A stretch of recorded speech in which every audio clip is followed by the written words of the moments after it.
Hi, I'm Leah. Welcome back to my channel. Today is a review video for the Our Place Always Titanium pan. I want to discuss my personal experience as an ordinary home cook. I'm not a chef, I'm not an expert, so this is just my home experience using this pan. I want to discuss some positives first.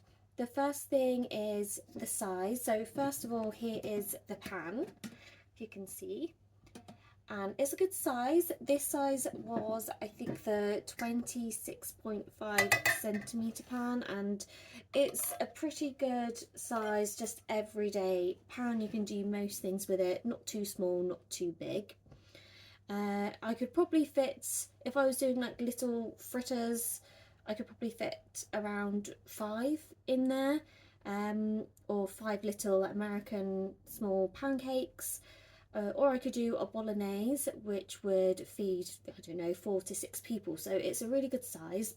And the fact that it has some depth means that you can do curries and bologneses and things like that too, not just for frying. Another amazing thing about this pan is that it has no non-stick at all, no coating or anything. It's I think part of the design is having these grooves. I don't know if you can see in the camera, but they're like little kind of indents. I think that helps it become non-stick, as well as the metal itself. When used appropriately, it can be non-stick. The next positive is the fact that it's pretty indestructible. Because it is a metal pan, you can use metal utensils, it's dishwasher safe. I have burnt many things in this pan, not because it's a bad pan, but just because I've burnt things in it. And it just needs a good scrub and it's as good as new, so you really can't damage this pan, which is brilliant. The next really positive thing is that it works on all hob types, so that's great. The fact that it comes with this wooden spatula and also this brush to clean it with, and it's plastic free, which is fantastic. And it has a little kind of nodule here on the pan so that you can rest the spatula on the pan as you're cooking, so you don't have to rest a dirty spatula on the side, and you can just keep it on the pan. And there's a little gap here on the lid so that the lid can still be put on the pan as well. It's also quite aesthetically pleasing. It's very shiny. I've had mine probably over a year now, so it's, you know, not in perfect condition anymore, but it still looks really nice. I love the shine. Yeah, it looks really cool.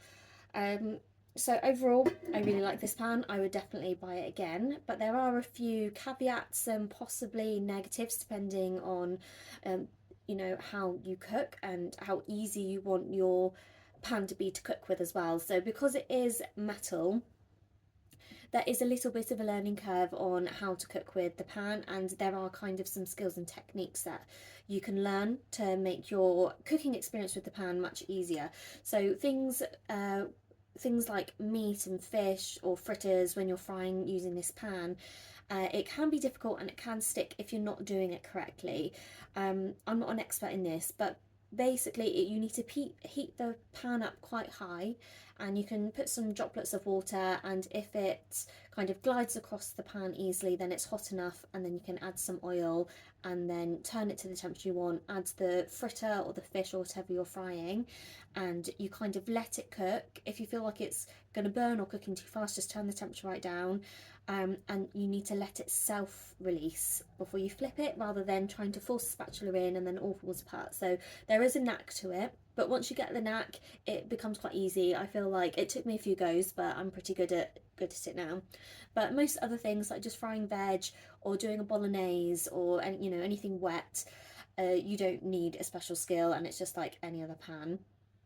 I think I did mention the fact that it's got no non-stick coating, so just to go back to that, it's great that it's not non-stick, because you don't need to worry about any PFAs or anything that might leach into the food that might potentially cause you harm. However, the caveat is you do have to learn how to cook with the pan a bit more than an ordinary just non-stick pan. Also, the micro dots which I just showed you in the pan, I don't know if you can see, I haven't given my pan a good scrub in a while, but you can see in the micro dots, you can see a bit of char and dirt that builds up there, and it can be hard to get it out of those little grooves. It doesn't really bother me. I just leave it until it gets to a point where I think, oh, okay, it really needs a good clean. And I've bought this special cleaning powder stuff, and you just add some water to it, give it a scrub, and it comes back up good as new. And also it's, you know, you can put it in the dishwasher, so just put it in the dishwasher on your regular day-to-day cleaning, but when you need to give it a good scrub, then you can get rid of all that stuff and it should be fine. And the last possibly a negative thing about this pan is that it is quite expensive. It was £170, so it is quite an investment, but for me, I had to wait a while until I had that spare money to buy it, but now that I have bought it, I'm really happy with it. I use it almost every day, and it makes me feel good knowing that it's stopping me from using anything that's actually got a non-stick coating, because I am trying to avoid that, especially when I'm cooking for my little boy. So overall, I recommend this pan. A bit of a learning curve, but I don't think it's too much of an issue, and I would highly recommend it. So I hope this video was helpful and useful to you.